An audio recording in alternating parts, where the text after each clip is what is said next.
Christmas Eve mystery on this day in 1996 when a private jet disappeared in the Upper Valley.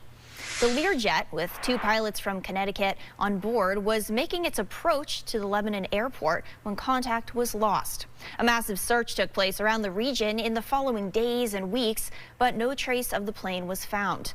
Finally, 3 years later, a forester discovered the crash site on top of Smarts Mountain, 20 miles from the airport.